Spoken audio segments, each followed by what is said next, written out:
generally, most of my teaching overview conference is probably 4th, 5th, and 6th graders. And then I do also a lot of, really could be anywhere through high school, lower grades. And then I have spoken at some colleges as well. So it's pretty wide.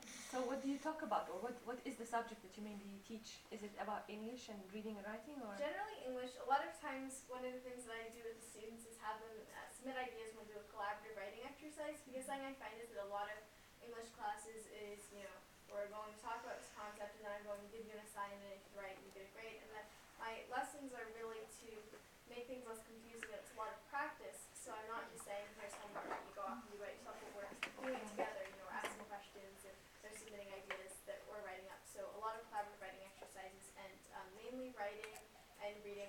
So a lot of essay, personal narrative, story writing, the areas of my own expertise. Sorry Maria, can I just perhaps you could give us a bit of background about, Adora as a child, and was she gifted? How did you come to realize it? How did she come to, go into the school teaching aspect of things? Sure. So how I started, I have two children. Adora has an older sister, Adriana. So actually her sister taught her quite a bit because she's 2 years older. But when I was working at home, I hired babysitters. I don't just tell babysitters to take care of my kids, but I asked them to teach them to draw, teach them to read. So Adora started reading when she was only 3 and a half, independently. And then from reading, she started writing. And the encouragement is very important as a parent. You always want to encourage children to do well, to do better, and give them a lot of attention. So I gave a lot of attention to my children's learning. So when she was about 6, she was writing a lot of stories, but she was having some difficulty with spelling. And she knows a lot of words, so I decided to give her a laptop computer, and then she was just glued to the computer once she knows how to use it. And she would type up story days, just like nonstop. And that's why, yeah. And then she decided to said, "Mom, I want to get published." I didn't tell her, "No, you can't get published. Publishing is a very difficult business. You cannot just say." But I decided to help her to reach out to publishers, and eventually the publisher agreed to publish her book. But we didn't stop there. And from reading, writing, and then she goes on to teaching and speaking. So that's kind of a very important lesson for me as a parent, is that you don't want to stop your child once they're doing something good. You want to encourage them to do more, and then that's how she got to be where she is today. And I think that the same lesson can really be applied to education, because a lot of times when I think about school, or a lot of times when kids think about school, you think about limits, because there's what you can do and what you can't do, and this is the grade that you're in, and this is the score that you have to make on a test. And so there's a lot of boxes that we make for kids to fit into, and I think that one of the greatest things about when I'm teaching creative writing is that I tell the kids, you can do anything. We can write about monsters that you make up, we can write about realistic things, we can do anything. And I think that that doesn't have to just stay in the area of creative writing. It can really be applied to many different subjects. And encouraging students, unless it's say, 1+1, there's really not a right and wrong way of doing many things. And encouraging kids to, teach their teachers. I think that that's, again, to bring it back to the being a student throughout your life, you have to accept that you can learn a lot from your students. It's not all about how do we keep them disciplined, keeping a quiet when I'm talking. It's a lot of what can I learn from them as well.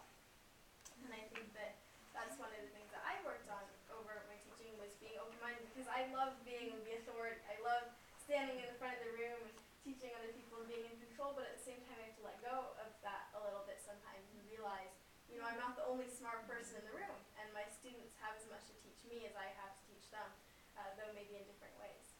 So that was one of the things that I learned most over my teaching. I would be curious to see what are some of the things that you've learned through working with students and your experience. I was wondering about your day. What's your day like? Yeah, Your normal everyday routine. How much time do you have? Like, how much free time do you have? How much time do you spend teaching in school and so on? Just tell us about yourself a little bit. Sure. Well, I go to an online school, so that allows me to do the traveling and the teaching. So that's a really interesting experience that I have, having seen e-learning, and my mom jokes that even though I go to an online school, I've probably been to more brick and mortar schools than many other students through my year conferences and through my teaching assemblies and classrooms. So my day is really Can I tell you day? Yeah. I know No, better. No, I'm going to do it. Yeah. Alright. She's gonna modify it now. Yeah, far later than I actually did. I think it's just, it's like a mom thing. Yeah. I always go to bed much later and wake up much later than I inherit you. But I won't give specific times, but I have breakfast and then usually I would go downstairs. I have a video conferencing system in my basement that I connect to a school, and it could be anywhere, you know. Most of them are in the US, but I've also spoken to schools in Costa Rica. I actually did a leadership seminar with students in Dubai, so that was fun. And so yeah, I do a video conference that usually lasts about an hour. I might do 2 of them, and then I head back upstairs and I do my own studies. I would, you know, read my textbooks and take some tests, and that's all online. And so it's an interesting day. I have a lot of freedom to do my writing and blogging. A lot of times I might be working on a speech for an upcoming event because I do a lot of conferences, going to conferences and speaking, making travel preparations. So that takes up a fair amount of the day. I do take a nap in the middle of the day. And then when I wake up, I watch the news. That's always a big part of my day, is watching the news, staying informed. And then, you know, dinner just like anyone else, and maybe some more schoolwork or writing or television or something like that, and then off to bed. So fairly normal. Anyone in your age can be teachers? Like, what was what was special that they found in you like that? Well, a big reason that a lot of schools were open to having me come and speak to the students was because of the fact that I published a book and that I had writing experience. So they were like, okay, so this girl isn't just, you know, randomly coming out and saying I want to do this and speak to your students. Because I had some credentials, you know, having published a book and being a writer, then I was kind of qualified to speak about writing and techniques of writing stories and stuff like that to the students. So that definitely helped.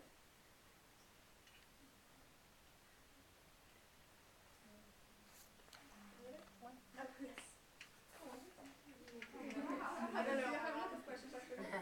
What got you to start with? I mean, is it natural, your writing skills and or is it a talent that you have, or somebody taught you went through a learning phase before you actually?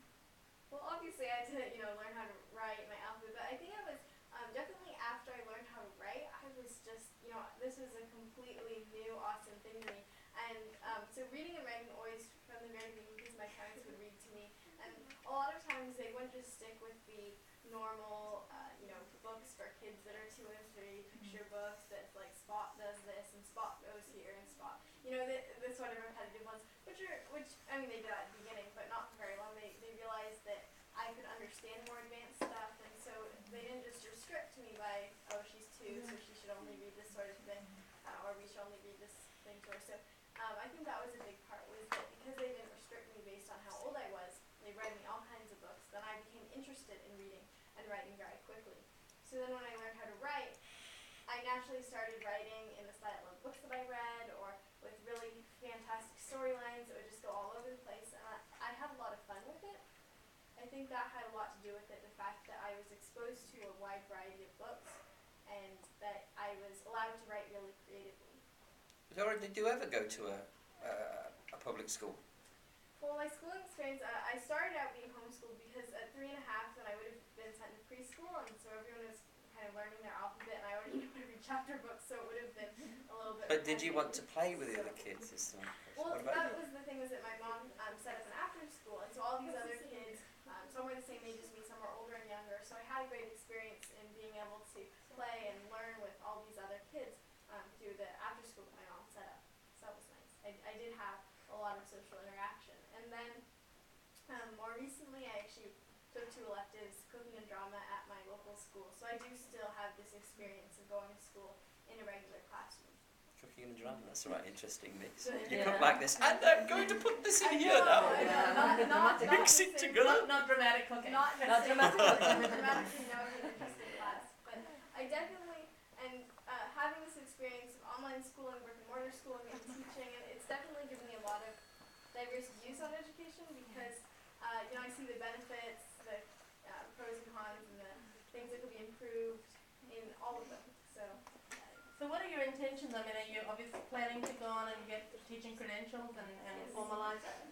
Yeah, I would really love to have some experience teaching in a classroom, working with the same students, because that's something I miss a little bit doing the Olympia conference, is that I get a different group of students every time. Occasionally I'll work with the same group of students for maybe a week or 2 weeks, but it's generally a different group of students, and sometimes a different school, a different city. And so not being able to work with the same group of students obviously has its challenges, because when you work with the same students every day, you know what they like, what they dislike, what their specific, you know a little bit about them and how they learn. And so definitely I would like to be able to have that, whereas with video conferencing, it's very quick and on the go. You have to ask some questions in order to learn a little bit more about them and really develop your ideas about them on the fly. So, and while that's given me a lot of good practice with improvising and changing my lesson based on how I see what their level is, it's definitely also somewhat challenging at times. So I would like to be able to work with the same students just in order to develop that side of it. Yes, to complete your higher study in the college, like in the university. Yes, I definitely like to continue studying. I'm really interested in, I was joking with my parents, is it possible to do a quadruple major, because I'm having such a hard time, deciding what I want to study. Probably something along the lines of literature, history, and education, although I still haven't found a major that does all of those. I'm really interested in studying that at the college and university level. So when will you go to college then? How does the American system work? You're grade 9 and then? So then 12, 10, 11, 12, up 12. to So I'll graduate when I'm 16, and then probably go to college. I'm not sure. I could continue on and still learn more at the high school level even after I graduate, but I'll probably go to college. Maybe, I don't know, maybe take a year to do traveling, nonprofit work, that sort of thing. But yeah, when I'm 16. Well, what she's telling us is she wants to live for free for as long as she can. I keep telling my folks that too, but they don't listen. No, it is tempting. It is tempting because and then also graduating at 16 has its complications with going to college because of course like dormitories are always you have to be 17 or 18, and if I'm not going to go to school in my area, then so there's a lot of complications with that. But yeah, probably when I'm 16, 17 thereabouts. So only a year or 2 years earlier than most. Will you continue your studies online, or you would go to what kind of college, like regular? I'll probably go to a regular college, yeah, because and a lot of colleges now I think are having their blended options where there's some online learning available and the technology is becoming more integrated. I couldn't see myself going to an entirely online college, Yeah. because it's still the framework and the quality of online colleges in the United States hasn't grown yet. So yeah, I would want to go to a primarily traditional college. Any other questions? Sorry. Maybe we should target the conversation a little bit. I was interested in what are your experiences working with students? What are some of the challenges that you see? Behavior management. Behavior management, specifically time management. Okay. So do you find that you're trying to teach more in a day than you can fit? Like before, I was just not. I'm not stick on the time. I just, Waffle. I'm late always. So this needs me like to manage my time, like to be early, to set up and. Okay. So time management, behavior management, is that Teaching style. teaching style? What are some of the teaching styles you find that work best?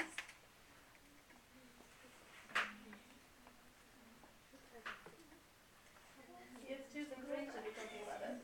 Yeah, maybe we should get engaged. How many has taught students? Have them raise their hands so everybody. Everybody. Oh, year 1 of observed really. Done a little bit teaching. Beginning Maybe Beginning beginning and ending. And small groups. So what grade of students are you mainly working with? Any teacher students? Are they Grade 1. grade 1? So mainly young. preschool. Mainly School. primary school. Okay. And do you find that behavior issues, do they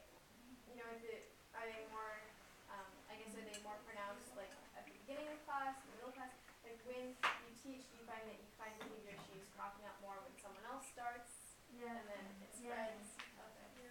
They copy their friends or their friends encourage them.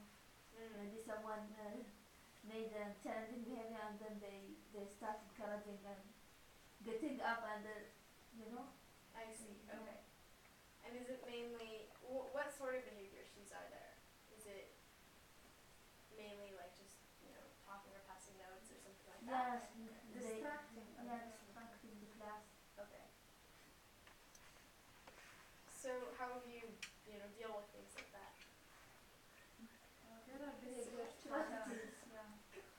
Some visual classroom rules we set up. But we found sometimes that in spite of having that visual classroom and no matter how many times you keep repeating it, sometimes you feel that they lose the interest and they are not focused, even though you try your best. Yeah. One thing that I find is that a lot of times, and sometimes I have this myself, is like when I'm learning something in math or literature or whatever, I might ask, why am I learning this? What is the purpose? And sometimes I'll get distracted if I don't know why I'm learning it or what is the purpose to why I'm learning. And so I think that definitely I found students concentrate a whole lot more when there's a practical application, like when I'm talking about personal narrative and telling your own stories. How many of you told a funny story to a friend or something like that, really drawing it back instead of making it really abstract. And that I haven't worked so much with personal narrative like at the first and second grade level, but I do find that definitely attention wanders off when you're not really sure why a rule is there or why I'm learning something. So yeah, that's interesting to think about. So do you find that you talk to students about why they're learning something or the applications of it? Yes. Once I started implementing my lesson plans, I found difficulties. However, I always try to find that alternative, ways to manage them. I always try to target them because children are at a different stage of development. I also give them a challenge. I told them that at the end of the session that your target for today is to do a specific things. So let me see like a motivation for them. So I try to grab their attention by giving them a specific challenge, and they love challenges. So everybody, and I try as much as possible to try to incorporate mixed ability children, so each one of them can benefit from each other. Yes. Okay. So, and I think that's also another thing. Like for me, I love solving problems, finding challenges, and finding answers, and that's something that I use every day. In my writing, in the work that I do, writing speeches and stuff like that. Because a lot of people think, oh, you're a writer, so you must be able to write well really easily, but it's not like that at all. And I mean, I struggle with speeches like crazy, just thinking over every passage. Is this going to be easy to say? Is this understandable? And so that's something that definitely I find is having challenges and being able to overcome them really gets me interested. And also another thing is that I tell kids, I'm not perfect. I'm not a perfect writer. When I write, I make mistakes. Really admitting that, I think, is good because one of the things when I was 7, 8, I really put up my guard. I would not want to expose any of my weaknesses. Yeah. So I would, stay away from kinds of writing, and I might stay away from asking them certain questions if I didn't know the answer. And then I realized, it's okay to make it clear that I don't necessarily know everything that there is to know. I can ask you and learn from you, and the students were actually really receptive to that because when they felt that I was on their level, that I didn't know everything, then it was really, I think that they found me a lot more approachable. Oh, yes, is there a question or my mom was like pointing. I want to ask a question. So you've taught both native speakers and non-native speakers, haven't you? Yes, of English. Yeah, in English, right? English, right? What do you find similar problems among the two classes, or there's a big difference of, the challenges that you face when you go to a native class and a non-native class? Well, my experience of teaching non-native English speakers is generally with English second language classes within the United States. And those are generally made up of largely Hispanic groups who may have originally emigrated from Mexico and whose first language is Spanish because that's spoken at home. So my experience is that definitely when you have students who are English second language, it may sometimes be a little more scared about sharing some of their ideas or wanting to speak because they're a little more afraid, I guess, of like an exposing weakness. And so I think that it's really important to make it clear that the classroom is safe and that they're not going to be made fun of or something like that. So and I think that really making a very informal atmosphere has helped me with being able to solicit more responses for writing activities and exercises. So teaching non-native English speakers, I definitely have to change my approach a little bit, but I found that some of the same things do apply to when I'm talking with native English speakers. A lot of times when I'm talking with teenagers, they won't want to say things because they're afraid they won't look cool, to raise your hand, to be, you're going to look too smart, or you're going to look dumb, or whatever it is, you're too something or another. So Another method you use humor. You can talk about that. Yeah, and actually that is true, is that humor, when you're funny, it really translates across all boundaries. I mean, unless if you make a joke and there's really complicated words or something, but generally, if you do something funny, if you make a funny face or a gesture to show something. So for instance, when I was teaching personally about conflict and obstacles, these are kind of abstract terms, and a lot of the students weren't really getting it. So instead of just saying obstacle is this is an example of an obstacle, I ran up and I pretended to run into an invisible wall, and they all laughed because I looked so funny running into the invisible wall. And so, by making yourself funny and using humor and again that informal atmosphere, You are breaking the wall of Yeah. being shy between you and the Yes. children, which is a really important thing. Yes. You are. The year ones, hi. They've just been in international schools, and it's been their first year in international schools. Maybe talk a little bit about how has that experience been? Has it been really different from your own experience when you were students in school? Yeah, talk a little bit about that. Yeah. Wake up and talk.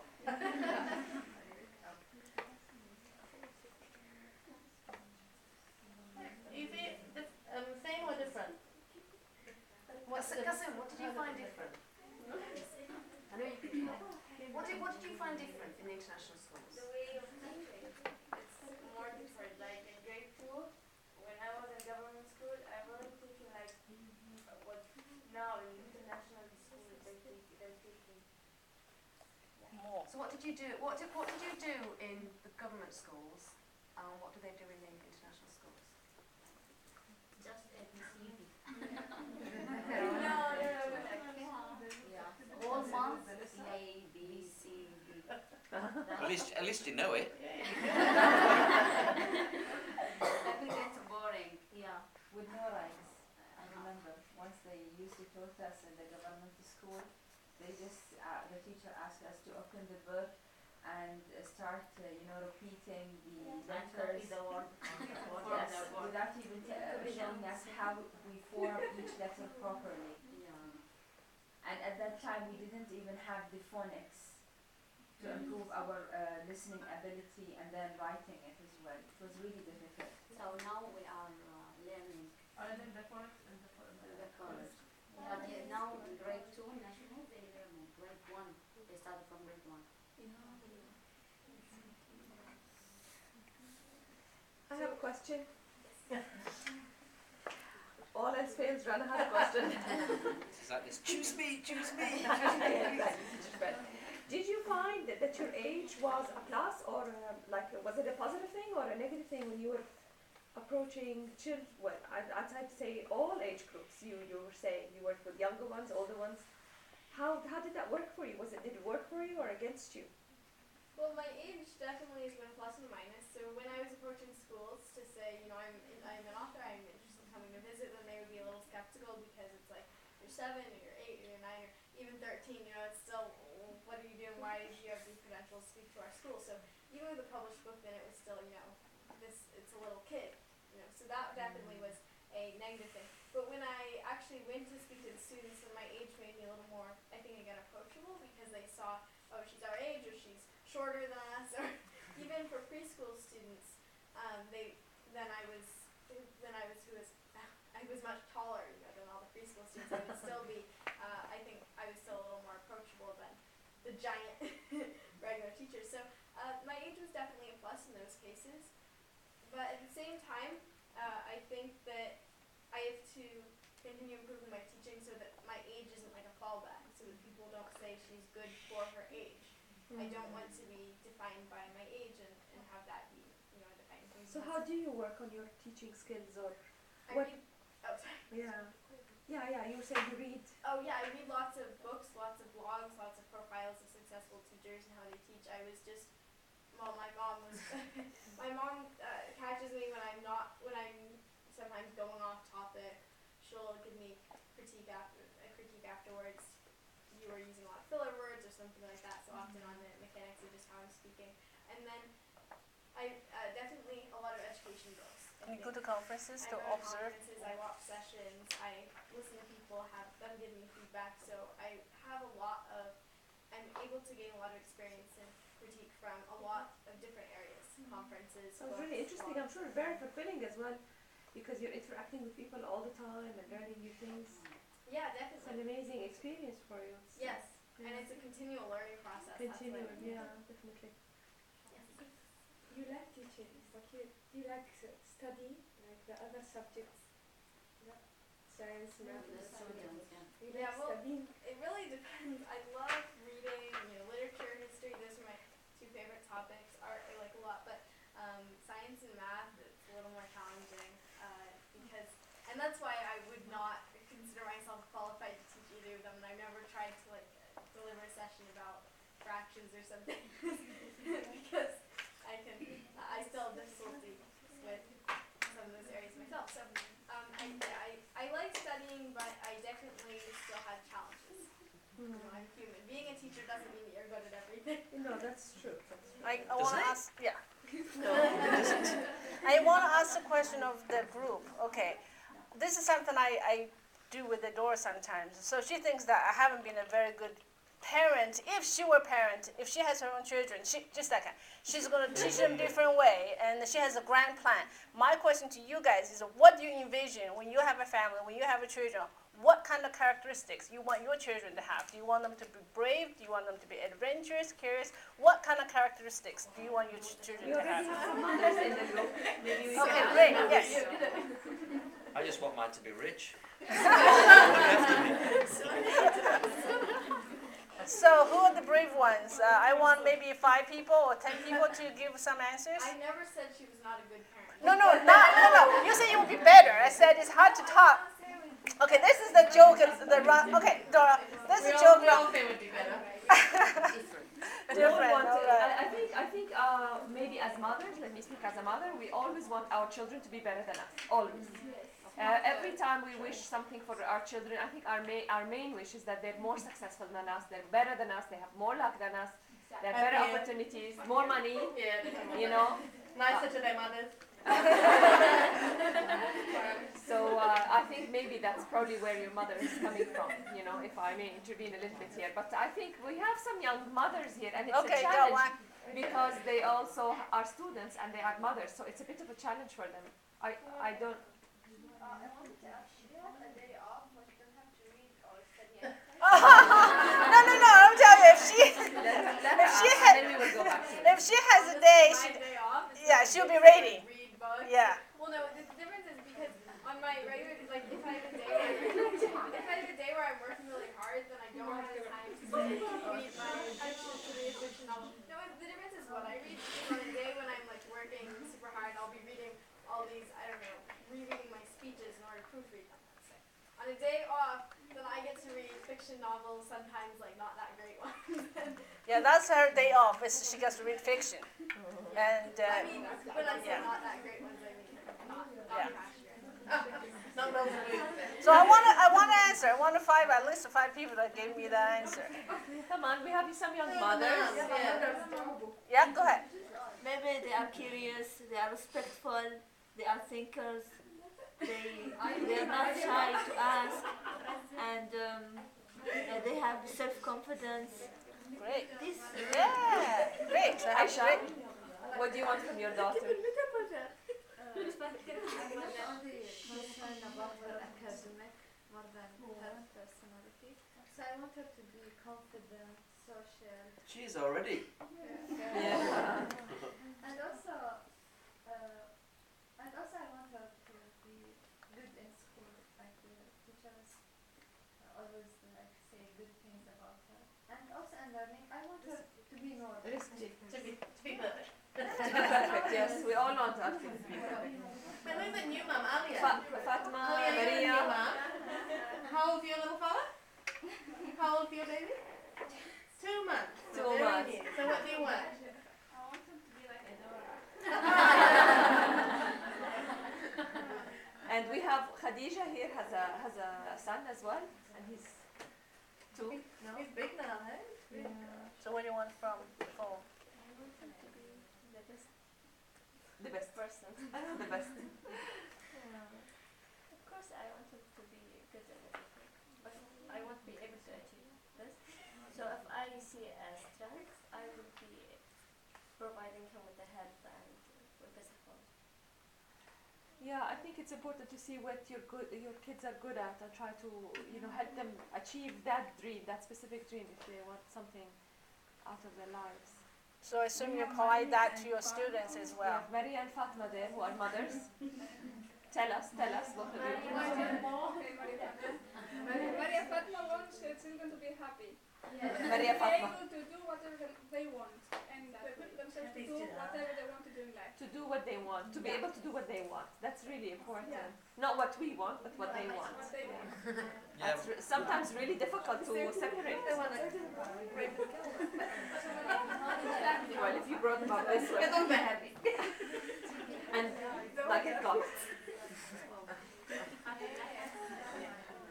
Adora, who are your mentors?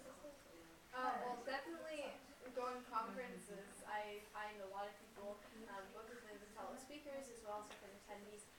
My parents, my sister, my family members have been provide excellent support, and then definitely a lot of authors whom I met, as well as even authors when I was little who I would just read their poetry or their stories. And so, for instance, like Shel Silverstein, never met him, obviously he's dead now, but great poet, and I would read those poems and I would just derive so much inspiration, and I would go and write my own. So I found a lot of mentors just in the authors that I read even. So I tend to be very diverse in what I look to for inspiration.